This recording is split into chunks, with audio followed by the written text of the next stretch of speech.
তো বন্ধুরা, আজকে একটা রিয়ালিটি বলবো। আমরা সবাই জব করি। মিডল ক্লাস ফ্যামিলির ছেলে মানে সবাইকে জব করতে হয়, এবং স্যালারি আসার পরে আমরা কি করি?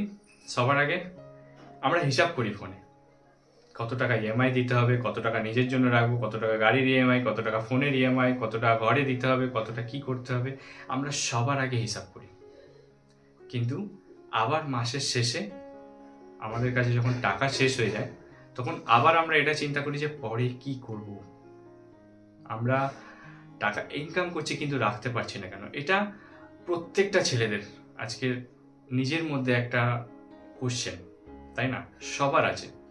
যারা রিলেট করতে পারছো আমার এই কথাটার সাথে তারা অবশ্যই লাইক দিও আর জানিও। এটার মানে হচ্ছে এটা নয় যে তুমি টাকা রাখতে পারছো না, এটার কারণ শুধুমাত্র তোমার স্যালারি এটা নয়। এটার কারণ হচ্ছে মানি মিস্টেক। আমরা নিজেদের লাইফে টাকাটাকে কিভাবে ম্যানেজমেন্ট করতে হয় সেটা জানি না। তাই জন্য আমরা আমাদের ইনকাম আসে, আমরা টাকাটাকে রাখতে পারি না, নানান রকম এক্সপেন্সেসে খরচা হয়ে যায়। তো আজকে ভিডিওতে আমি টোটাল সেই রোড ম্যাপটা বলবো, 5টা কারণ বলবো যে মিস্টেকগুলো আমরা প্রত্যেক দিন করে থাকি, প্রত্যেক মাসে করে থাকি, প্রতিনিয়ত করে থাকি। আর আজকে যদি আমরা সেই ছোট্ট ছোট্ট মিস্টেকগুলোকে ঠিক করতে পারি তাহলে পরবর্তীকালে হয়তো আমরা কিছু টাকা রাখতে পারবো।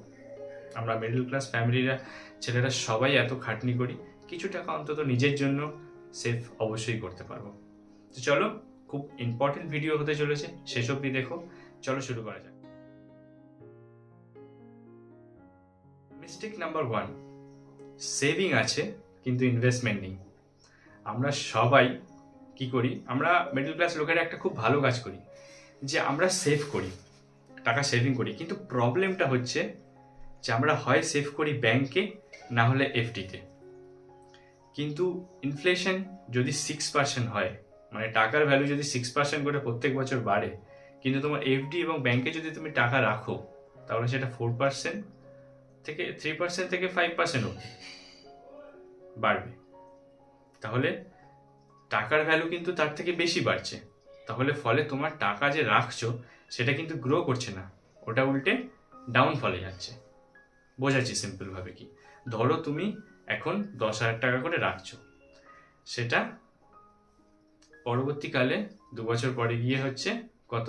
2,40,000 টাকা। তার সাথে কিছু 4% ইয়া 3% করে ব্যাংক বা এফডিতে তোমাকে রিটার্ন দিচ্ছে মানলাম, কিন্তু 2 বছরে 6% থেকে 7% টাকার ভ্যালু মানে ইনফ্লেশন বেড়ে গেছে। ফলে তোমার টাকাটা যা ছিল তাই আছে, তার থেকে তুমি কম রিটার্ন পেয়েছো, ব্যাংক তোমাকে তার থেকে কম রিটার্ন দিচ্ছে। ফলে তোমার টাকাটা কিন্তু গ্রো করছে না, তোমার টাকাটা ডাউনফলে যাচ্ছে, যেমন ছিল ঠিক তেমনই আছে।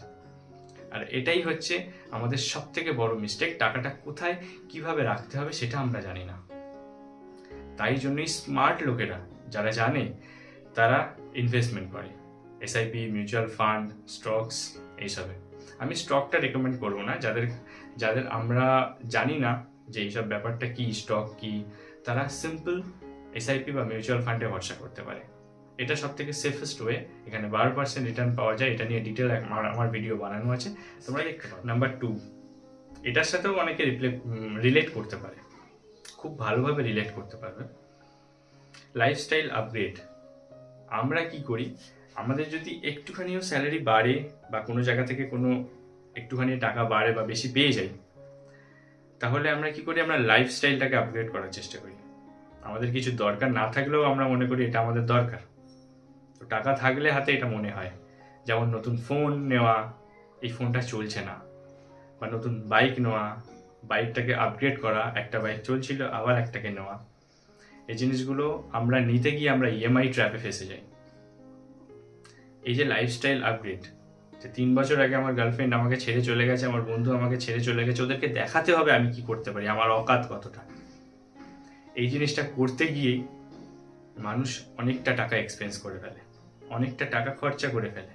কিন্তু স্মার্ট লোকেরা, ধনী লোকেরা, যারা রিচ মাইন্ডসেটের হয়, তারা ইনকাম বাড়ার সাথে সাথে তারা লাইফস্টাইল আপগ্রেড করে না, তারা ইনভেস্টমেন্ট বাড়ায়। কারণ তারা জানে আসল খেলাটা পরবর্তীকালে শুরু হবে, তারা ম্যাজিকটা জানে, তাই জন্য তারা ইনভেস্টমেন্ট বাড়ায়। তাই সবার কাছে রেকমেন্ডেড এটাই যে আগে লাইফস্টাইল না বাড়িয়ে সবার আগে ইনভেস্টমেন্ট বাড়াও, তার থেকে যদি কিছু বেঁচে থাকে তখন তুমি সেইটুকু অনুযায়ী লাইফস্টাইল বাড়াতে পারো।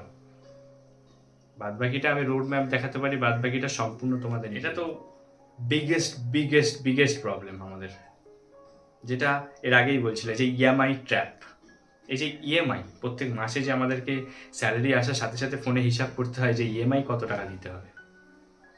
আমরা একটা ফিক্স স্যালারি চাকরি করছি মানে প্রত্যেক মাসে টাকা দিতে হবে, কোনো ব্যাপার না, এরকম একটা মাইন্ডসেট তৈরি হয়ে গেছে আমাদের মধ্যে, আমাদের সবার মধ্যে। ইনফ্যাক্ট ফোন নিয়ে নেওয়া, বাইক নিয়ে নেওয়া, আলটিমেটলি আমরা ফার্নিচার নিয়ে নেওয়া, আলটিমেটলি আমরা একটা ইএমআই ট্র্যাপের মধ্যে ফেসে যাই। আমাদের প্রত্যেক মাসে যে আমরা ইনকাম করছি সেই টাকাটা আমাদের ওয়েলথ বাড়াচ্ছে না, আমাদেরকে ইএমআই এর ট্র্যাপে ফাঁসিয়ে দিচ্ছে। সেখানে কিছুটা জিনিস, কিছুটা অংশ আমাদের ব্রেনেরও আছে, কিন্তু আমরা যদি চাই সেটাকে আপগ্রেড করতে পারি, আমরা সেটাকে ঠিক করতে পারি। সেই রোড ম্যাপটাই আমি দেওয়ার চেষ্টা করছি সবাইকে, যে আমরা যে ইএমআই এর ট্র্যাপে ফেসে যাই, এই ইএমআই এর ট্র্যাপটা থেকে আমাদেরকে আগে বেরোতে হবে। তারপরেই এই ইএমআই এর ট্র্যাপটা থেকে যদি তোমরা বেরোতে পারো, তারপরেই আস্তে আস্তে তোমরা ফাইন্যান্সিয়াল ফ্রিডমের দিকে পা বাড়াতে। স্টেপ নাম্বার 4, আমাদের কোনো এমার্জেন্সি ফান্ড নেই। আমরা ইনকাম করি ঠিক, আমাদের কোনো আলাদা এমার্জেন্সি ফান্ড নেই। সেটা ধরো তোমার কাজ চলে গেল, তোমার মেডিকেল এক্সপেন্স হলো ফ্যামিলিতে, বা কোনো কিছু দরকার পড়লো ফ্যামিলি, কিন্তু সেই জন্য আমরা মেডিকেল ফান্ড রাখি না বা এমার্জেন্সি কোনো ফান্ড রাখি না যে আমরা এমার্জেন্সিতে এই ফান্ডটা থেকে হাত দিতে পারবো। এই এমার্জেন্সি ফান্ডটা থাকা প্রত্যেক জনের জরুরি, কারণ এই এমার্জেন্সি যদি দরকার পড়ে যায়, কারো যদি ঘরে মেডিকেল এক্সপেন্স হয় বা কোনো প্রবলেম হয়ে যায় কোনো ফ্যামিলি মেম্বারের, আজকাল এতটাই চারিদিকে হসপিটাল বিল, সব বিল এতটাই বেশি, পুরো টাকাটা, যত টাকা তুমি সেভ করেছো সবটা নিয়ে চলে যাবে। তাই জন্যই পথে বসে যেতে পারো, আর হয়েওছে এরকম, প্রচুর মানুষের হয়েছে। যার জন্য সবসময় রেকমেন্ডেড করব আমি যে নিজের জন্য বা ফ্যামিলির জন্য একটা এমার্জেন্সি ফান্ড অবশ্যই থাকা দরকার। এমার্জেন্সি ফান্ড বা এইগুলো নিয়ে কি কি থাকা দরকার, আজকের এইটা নিয়ে আমি ডিটেলসে পরে ভিডিও বানাবো, তোমরা কমেন্ট বক্সে ড্রপ করে দিতে পারো কি নিয়ে ভিডিও চাও, আমি ডিটেলে ভিডিও। নাম্বার 5, আমাদের কোনো ফাইন্যান্সিয়াল এডুকেশন নেই। দেখো, আমরা যখন স্কুলে পড়েছি, ইভেন এখনও যারা স্কুলে পড়ছে তাদের ম্যাথ, হিস্ট্রি, জিওগ্রাফি সব রকম সাবজেক্ট পড়ানো হয়, কিন্তু সেখানে কোনো ট্যাক্স, ইনভেস্টমেন্ট, মানি ম্যানেজমেন্ট এইসবের কোনো সাবজেক্ট নেই। এই জিনিসটা ভুলটা আমাদের নয়, এটা অবশ্যই এটা সরকারের একটা সাবজেক্ট নিয়ে আসা উচিত। সেটা নিয়ে আমরা নিজেদেরকে দোষ দেব না, কারণ এখন যদি আমরা চাই তাহলে এই জিনিসগুলো আমরা শিখতে পারি চাইলে। নানান প্ল্যাটফর্ম আছে, নানান জায়গা আছে যেখান থেকে আমরা শিখতে পারি যদি নিজেদের ইচ্ছা থাকে। তাই জন্য ফাইন্যান্সিয়াল এডুকেশন নেওয়াটা খুবই জরুরি, যে আমরা টাকা কিভাবে ম্যানেজ করব, আমরা টাকা কিভাবে রাখবো, কিভাবে কোথায় কতটা রাখবো, সেটা নিয়েও আমাদের জ্ঞান থাকা উচিত। তো তার জন্য ফাইন্যান্সিয়াল ভিডিও দেখার জন্য তোমরা চ্যানেলটা সাবস্ক্রাইব করে নিতে পারো, এখানে কমেন্ট বক্সে লিখতে পারো তোমরা কীরকম ভিডিও চাও, আমি সেরকমই ভিডিও বানাবো। ভিডিওটি যদি ভালো লেগে থাকে তোমরা লাইক করতে পারো, কমেন্ট করতে পারো, এবং দেখা হচ্ছে পরের ভিডিওতে।